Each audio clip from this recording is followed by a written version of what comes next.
Welcome to episode 14 of the Tuesday Talk IU Athletics podcast. Joined by Athletic Communications Director Larry Dielman and Student Assistant Connor Kikowski. This is Sports Information Director Andy Alvarez, bringing you the results and news from this past week's action and previewing the upcoming week in Immaculata Athletics. This will be our last show prior to the holiday break, and we will return for episode 15 on January 6th of 2026.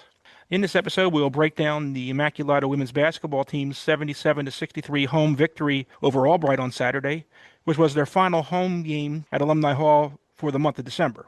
We will look ahead to the men's and women's final basketball games before the holiday break and discuss the first games back before they enter Atlantic East Conference play on January 7th at Newman. Later in the show, we'll be joined by men's basketball senior Dylan Cruz, who'll be our guest this week on the show. It was a good interview with Dylan. I guess we'll get things going. How you guys both doing today so far? Connor, you survived your finals last week? Yeah, I survived. I'm feeling good. I'm at home now, broadcasting from my home studio here, but still good to be here. How was your weekend there, Larry, after the basketball game on Saturday? Pretty good overall. Glad we got the win, and it's good that this week is our final week before the break. At this point, it's kind of like in football, last 2 minutes when you take the QB kneel. It's kind of like that right now. We'll get things started here with women's basketball, breaking down their win on Saturday. This was a strong all-around performance for the Mighty Macs. With the win, Immaculata improves to 7-2 on the season, and they really set the tone early at Alumni Hall on Saturday. Carly Coleman was everywhere in this game. I mean, she recorded her fourth double-double of the season, 25 points, 11 rebounds. She added 6 assists, 4 steals, just a complete performance on both ends of the floor. I mean, there's just no other way to say that about the way Carly's playing right now over this last stretch of games. Since they went to the tournament there at Salisbury, her game has really gone to the next level. She controlled the pace, made plays for other players, stepped up when Immaculata needed a basket, especially in the big third quarter run they made to really put that game away, scoring the bucket at the buzzer to end the fourth quarter. And it's an all around great game by Carly. And then you look at momentum spurts. So, Albright jumped out to an early quick 3-0 lead, and Immaculata was struggling, kind of getting set up with the basket early. Then they respond, with back-to-back three-pointers with Sabrina Little making her first start, filling in because Riley Cassidy had been sick throughout the week. And then Abby Grillo hits another one right down the floor, and suddenly Immaculata has the lead. And then, Olivia Etor doing what she does. She finds her rhythm. She ended up finishing with 13 points, knocked down 3 shots from beyond the arc. I mean, the perimeter buckets were huge for them, for Immaculata, especially in the third quarter when the game started to, break open. Third quarter was really the difference in that game. Even though Albright cut the lead down to 47-34, Immaculata answered, with the run, sparked by Etor shooting and finishes at the rim, from Coleman and Cassidy as well. By the fourth quarter, end of the fourth quarter, you got to give a shout out to Riley Cassidy for coming off the bench for the first time. 11 points, efficient shooting, solid defense. And it wasn't just the starters in this game. The bench provided 25 points. Like Sophia Kordakis stepped up, scored a career high 8 points. It's great to see this type of performance from your first years. She's grabbed multiple minutes and multiple, crucial rebounds, offensive rebounds, including hitting the buzzer beater to end the first half on the pass from Kira Benoit. And then, great shooting numbers for the team. What are your guys' thoughts on that game on Saturday? I thought it was a good thing to see for our team after they lost to Albright last year. It was only one of their four losses. Another thing that was interesting in this Albright game was they had 42 rebounds altogether, 18 offensive and 24 defensive. That's a big thing when it comes to controlling the game of play and getting baskets made. Meg Robbins in particular had 5 offensive rebounds and 4 defensive rebounds for her. And like you said, Andy, Sophia Kordakis at the end of that first half with that buzzer beater was fun to see and definitely will help with freshman confidence later down the road and in the years to come. Yeah, I thought it was a great overall game from the team. Like you said, first couple possessions, kind of finding your footing at first, but once you hit those back-to-back triples, you're kind of getting it back into a rhythm. Sophia Kordakis definitely had her fingerprints all over this game. I was just sitting there. I was calling for Connor, who was inputting our stats this weekend, and I was like, did she get another offensive rebound? So she was definitely big, and Carly and everybody really played a crucial role, even with the lineup swap, Sabrina for Riley. It didn't matter. Once the second half got underway, you could tell that it was pretty much Immaculata's to lose. Yeah, I mean, you look at that. Sevilla Korodakis flying in there on those two missed free throw rebounds. I mean, those were huge. And then you get obviously you look at in that game, and it gets things that don't always get noticed, but you look at things on the floor. Olivia Etor was a plus 24 in that game. And that really says something to her. Maybe she didn't have the highest point total with only 13 in that game, but she did have, two block shots, three steals. I mean, those are huge numbers. But to be a plus 24 in that game, you're doing something right. And same thing, Carly Coleman was a plus 17 in that game. It got closer again in the fourth quarter after some of the starters were pulled off the floor, and you had a lot of first years on the floor. So that was big notice. And that was also players learned about playing in a very physical game. That was a very physical game between those two teams. Albright wasn't backing down from any situations. A lot of tough plays in that game, and the team did a great job of fighting through that, maintaining their composure, and just fighting their way through that game and earning that win. So, and then obviously this week they head up to Del Val for their final game before the holiday break. Should be a solid game. Del Val, they have a really good coaching staff there, and they're improved this year, and it's going to be a fight. It's a road game, so team's going to have to pump up with the big game. And then they come back on January 3rd to play Haverford on the road. And then right then, they jump right back into conference play with what's going to be a tough matchup at Newman, the team you beat in the final. And Newman's going to want to try to come back and exact a little bit of revenge back at the Mighty Macs for Immaculata was able to, to beat them in the championship game last year here. So, on their floor, they're going to want to try to get back at the Mighty Macs. Should be a good one. Starting off with team that you beat in the championship is a great first test, especially on the road. It'll be a good test for our team. And even early on, we also get to see in conference play St. Elizabeth, a team that just joined the conference this year. So we're gonna see how they do in Atlantic East Conference play coming over from the United East. We got some road games early on. Our three of our first four conference games are away, so it'll be good to see how we can do away from Alumni Hall in conference. But I think it'll be a dogfight throughout the winter. I agree. Definitely starting off with Newman in conference play is big. That's obviously a big rivalry in the conference. And I know like a couple of the returns, like Emily DuPont, are still there, so they're going to be looking for some revenge after what happened last year in Alumni Hall in early March when we secured the championship. But also with Marymount, that's going to be always tough. Marywood's always competitive, so definitely going to look for some action early in the first round of conference play. Yeah, the Mighty Macs won't be back home until January 10th when they host Gwynedd Mercy for their Atlantic East Conference home opener. Be a doubleheader with the men's team, women at one, men at three. But also to note, the weekly awards came out on Monday afternoon, and both Carly Coleman and Olivia Etor were named to the weekly honor roll again.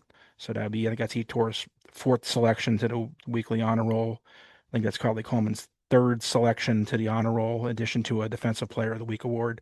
They both had phenomenal weeks and should be right up there with some of, it's playing some of the best players in the conference thus far, playing some of the best basketball in the conference. So we look forward to seeing them in the matchups in the Atlantic East Conference games. We're going to switch gears now to men's basketball. Men's basketball is coming off close to a 2 week break here. They haven't had a game since Widener. So they return to action on Tuesday for the final game before the holiday break. They're going to travel to Elizabethtown, which at the moment is receiving votes in the top 25 in D3 hoops. We talked with Dylan Cruz about that. The Blue Jays entered the matchup with an 8-1 record. Men's basketball did not have a game home or away this past week, so there's not much to talk about on them right now. But after Elizabethtown, they head to Del Val on December 30th, who have a 4-4 record as of this recording. Last year, the Mighty Macs fell to Elizabethtown 92-84 at Alumni Hall in overtime. Dylan Cruz, our guest this week, had a team high of 20 points, 7 rebounds, and tied the team high for 3 assists. Mac Loss also beat Delaware Valley in 2024 and 2025 by a final score of 65-61 at Alumni Hall. That was one of those midweek games, like 2 o'clock during winter break. That was a fun game to see. Man and Sipo had 25 points and tied the team high for 4 steals each. Including the Elizabethtown game, men's basketball only has 3 more non-conference games before kicking off AEC play against Newman, same day as the women's. That's going to be a doubleheader over at Newman. So it's going to be a couple of good games coming up for our men's team. Definitely Elizabethtown's going to be a tough one, but a same thing with Del Valle, but definitely going to be some exciting matchups as we get closer to conference play. Yeah, I mean, I think it's going to be a good challenge. It's good to get a game like this right before the break. Go out, play a tough team because you're going to open up conference play with the defending champions in Newman. So to get a another strong game under your belts against a strong Elizabethtown team on the road, I think it's just going to help in the development of the players as they get prepared for the conference season. Then you go up to Del Val. Del Val's going to want to try to get back at you for beating them last year. And then then they have McDaniel, I believe is their first game. Their first game after the break is McDaniel on January 5th. That'll be our next home game here at Alumni Hall in general. And then, they're right down there going up against Dante DePriest, the reigning player of the year in the conference. And we all know Newman is a very difficult gym to play in when you're down there. Their fans are usually loud and boisterous. So it's always going to be a tough environment to play in. So hopefully, our guys will be ready to get going with that. Tomorrow's game is going to be, an interesting one to see how they handle playing a strong team like that on the road. Yeah, I think it's a nice schedule they have before conference play opens up. All three teams from tough conferences, Elizabethtown from the Landmark. The Landmark is always good competition. Del Val from the Mac Freedom, and McDaniel from a very tough Centennial Conference. I had a brain fart like when we were gonna start, and I was like, McDaniel, I'm like, they're not like I was like, what conference are they in? I looked at, I'm like, oh yeah, Centennial, forgot about that. So great competition overall before you get into conference play. And Elizabethtown, especially, we'll see how they can match up with a team that is getting recognized in the top 25 poll. They're on the outside of the top 25, but they are still getting votes on the fringe, I guess we could say. So it's nice to see both of our teams having one opponent that's getting national recognition so we can match up with some great teams. But conference play overall should be definitely exciting. And like I said, with the women's, same thing with St. Elizabeth. We'll see how they are. Just overall, there should be plenty of great games as we get through January and February. I think now would be a good time to bring in our guest, Dylan Cruz, and the men's basketball team. We will have Dylan with us when we return following this break on the Tuesday Talk IU Athletic Podcast.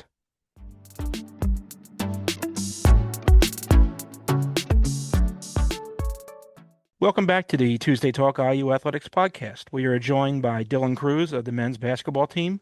Welcome to the show, Dylan. Thank you. Thank you. You came to Immaculata after playing at Cristo Rey Philadelphia High School. How did that prepare you for playing D3 basketball at Immaculata? Well, Crystal Ray is based off work ethic and hard work. School comes first, then sports. So I think I was ready to come to Immaculata based off those ethics at Crystal Ray. Playing basketball in the city leagues and everything like that, was the competition help prepare you for what you would face in college basketball as well? Yes, I believe so. It's different players, different schools have different skill sets. So I think college is based off the same thing and prepare me to defend these tough, skillful point guards. You guys have had some tough games this year, but there have also been some great moments. How are you guys growing as a team as you guys get closer to conference play? As a team, I think we're growing together on and off the court. Just because like we're 1-7 doesn't define who we actually are. And I think these tough matchups in the beginning before conference is gearing us up to go make a run in our conference play. Coming up on Tuesday this week, your next opponent is Elizabethtown. That's a team right now that's receiving votes in the D3hoops.com top 25 poll. So they're arguably your toughest opponent so far, or at the very least, one of your toughest opponents. How do you prepare for a team like that? You guys had that big overtime game with them last year here at Alumni Hall. Yeah, tough matchup. Same, basically the same team as last year. Last year we lost on the defense side of the ball, and this year all week we've been preparing ourselves for defense to make second efforts, win the boards, and just go out and play our game. Dylan, on January 7th, you guys will open up Atlantic East Conference play down at Newman, and their gym can be a tough place to play in. I know their fans can be very involved in the game and everything along that lines. What do you think your team will need to do to be successful in that game against Newman? I just think our energy needs to be loud, make Newman know our presence are here, and us as teammates need to help each other up and bring that energy so we can pull off a win against the conference champs of last year. In the game you guys played against him here last year, you guys were right there with him through the first half, and then kind of, I guess, fouls and everything like that kind of changed that game in the second half. How do you keep your focus and stay out of getting a lot of fouls in that game? I think we just got to be disciplined on both sides of the ball. Even though the rest doesn't dictate the game, we do. So the discipline side has to be there in order to win the game. So to wrap up, with it being close to the semester break, we were wondering if you could give us any of your Christmas or holiday favorites. So it could be, just a handful of things or whatever, maybe a favorite movie you have, favorite present you've ever received or given somebody, memories, plans for this year or whatever. So what are some of your holiday favorites? Favorite holiday favorites is going to Michigan to see my brother and my nephews and niece. Don't get a lot of time to see them. So this year we're making a trip down, hang out for Christmas. Every game, I notice you always have a strong family presence at your games. Your mom and grandmother are always around at the games. Does that feel good to have that type of support in your college career? Yes, it definitely feels good. They've been coming to my games ever since I was little, and I'm glad they're still coming and bringing other family members to my game as well to give me that much support and love for the game. I can tell they really enjoy Immaculata in general because they come out early and watch the women's games too, with the doubleheaders on those nights too. So they're always here. So it's good to see that. Well, thank you for joining us today, Dylan. And we wish you and the men's basketball team good luck out at Elizabethtown on Tuesday here. And thanks again for coming in. Thank you. We'll be back after this quick break on the Tuesday Talk IU Athletics podcast.